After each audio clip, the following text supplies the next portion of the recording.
So, got some exciting news. I just got a mini fridge, so this is going to be cold. I had to unplug it though to plug in that light, so I'm gonna try and keep this a lot shorter than my usual videos. Let's see if I can do it. Set a timer for 20 minutes. 20 minutes starting now. Let's do it.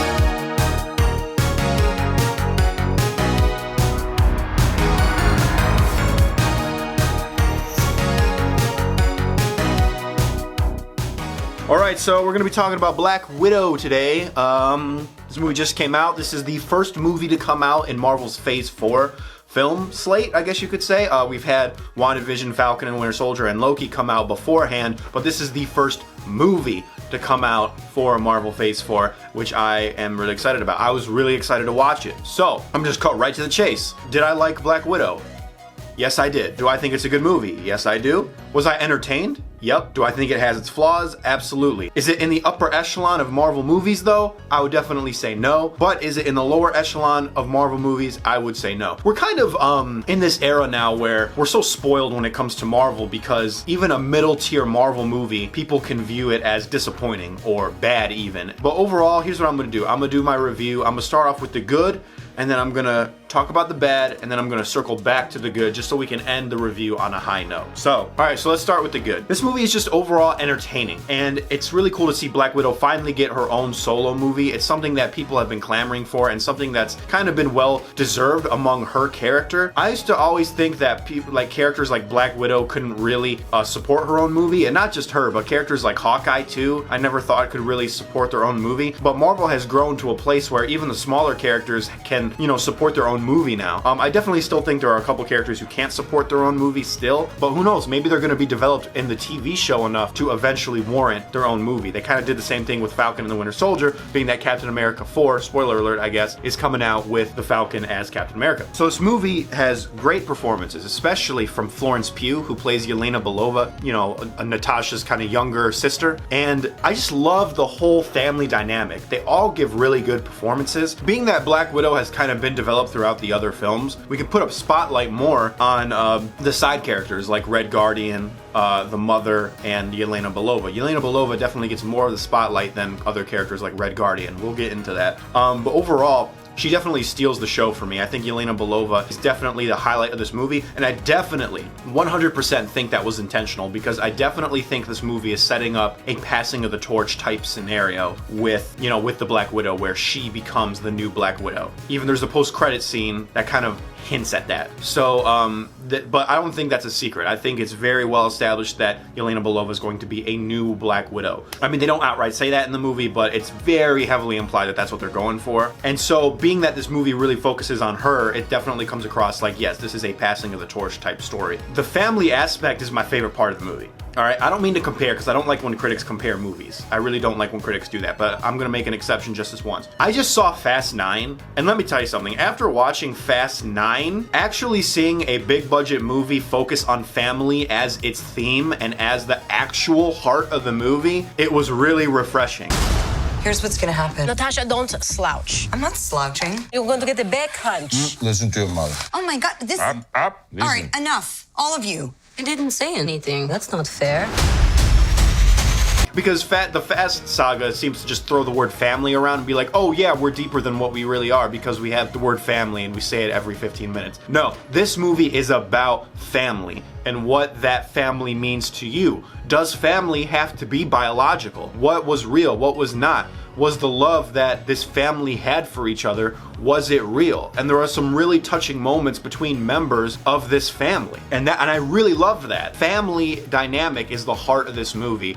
And every time the family was together was the best part of the movie for me. I absolutely loved it. I love that aspect to it. The action is good at parts. I have some gripes with it.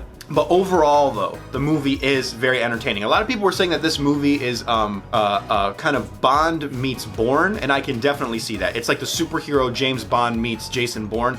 I can definitely see that. And the funny thing is, it's definitely more Roger Moore-esque Bond. It's like the hardcore realism of Bourne, but kind of the goofiness still of the Roger Moore James Bond. They even show that because in the movie they're watching Moonraker, aren't they? Yeah, they're watching I think they were watching Moonraker in that movie. Moonraker, which by the way is the worst James Bond movie ever. And it came out after Spy Who Loved Me, which is my favorite James Bond movie. Anyway, so they definitely knew what they were going for and they knew what they were doing, you know? And I have a love-hate relationship when movies do that. They show like a movie that they're clearly inspired by, like Logan did it and stuff like that, and a couple other movies do it. And I feel like if you just do it right, you do it right. And I feel like this movie did it right because it didn't take away from anything, especially because they showed Moonraker. You know, the whole rule is don't show a movie that's better than yours in your movie. They definitely didn't do that because, like I said, Moonraker is pretty bad. Anyway, overall, the movie's entertaining. The movie's really entertaining. If I had to put it like in the tier list, I would put it at a B. You know, definitely not upper echelon, definitely not lower echelon, but definitely middle tier for me.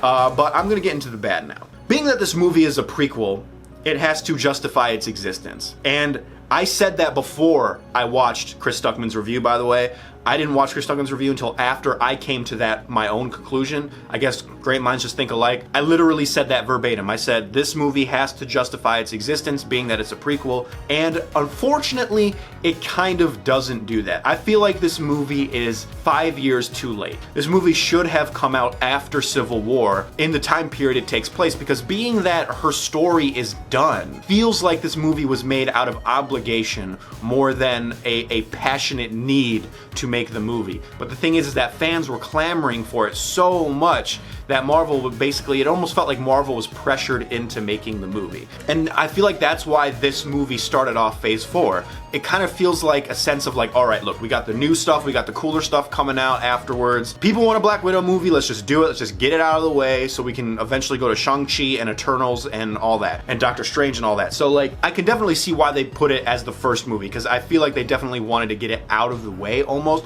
But I'm not saying that there wasn't love poured into this movie. I guarantee you that they do have genuine love for the character, but there is this element of like, this movie seems unnecessary.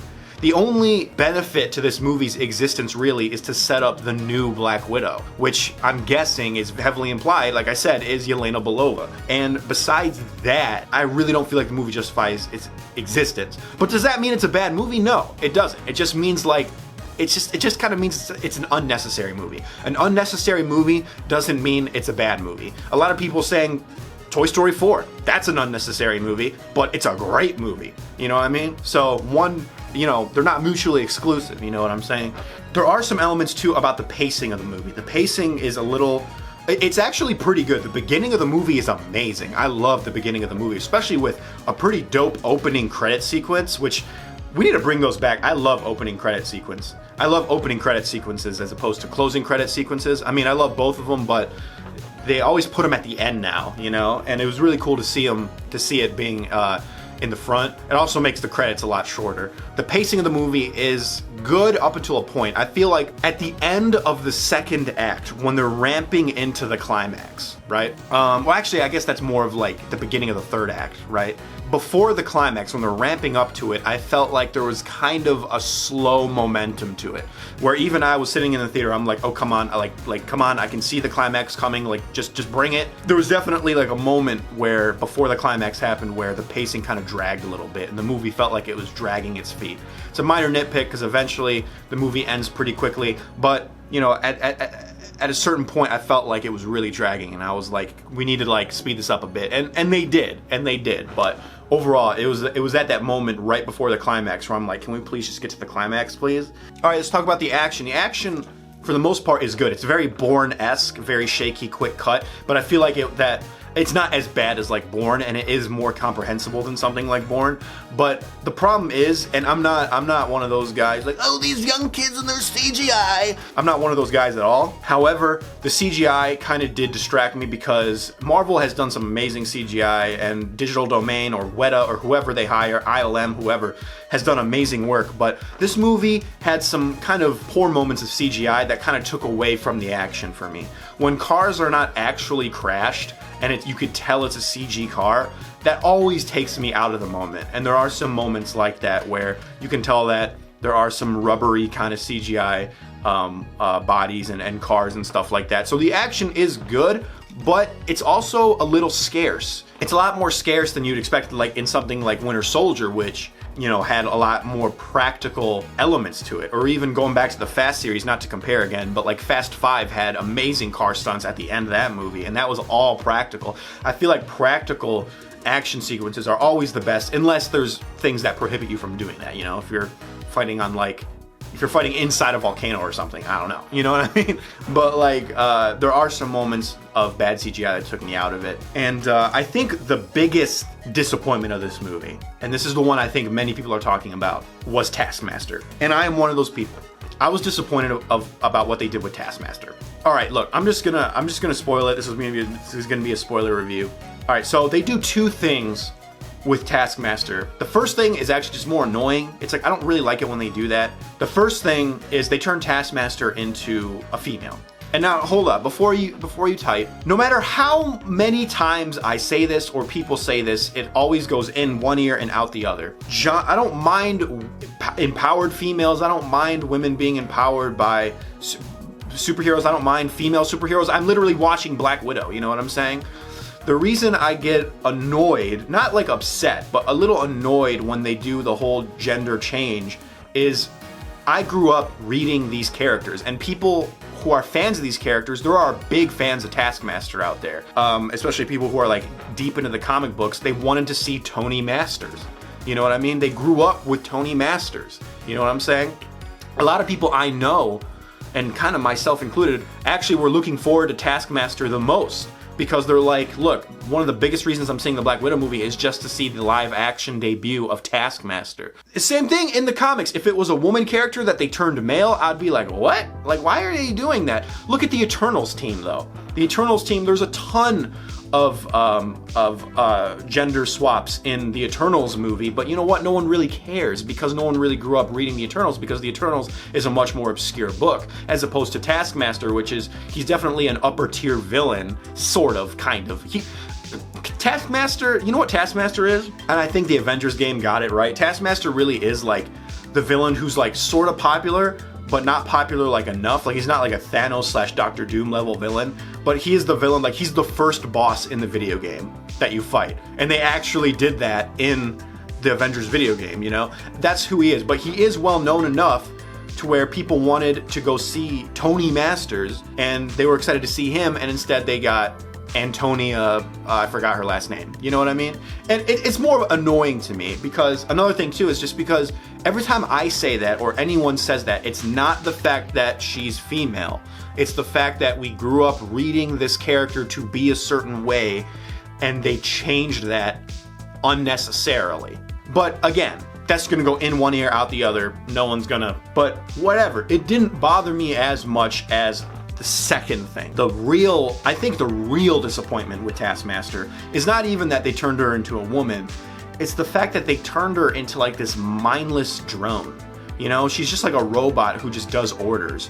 In the comics and in the video game, Taskmaster is like snarky. He has a personality. He's very, you know, he has a lot of charisma to him. He's like this kind of, you know, he's kind of like this douchey kind of villain who's always talking and mocking, and like he's an interesting character, you know? So to turn him into this mindless drone that is basically just following orders is a little dumb. And also, the thing with Taskmaster that I found disappointing was that Taskmaster isn't even the main villain.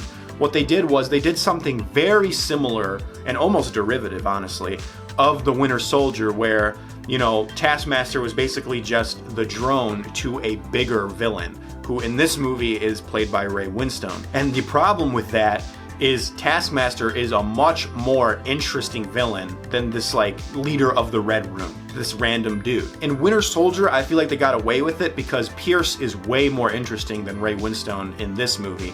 And plus, Pierce kind of represented the head of Hydra. So I guess even then, even though he wasn't as interesting as the Winter Soldier, they balanced it out enough to make you care about that villain because he is the head of Hydra. Plus, the Winter Soldier had a lot more Winter Soldier than this movie has of Taskmaster. Taskmaster really did feel like a henchman. And also, I feel like there's a couple scenes with Taskmaster but they didn't utilize Taskmaster, I think, the best in this movie.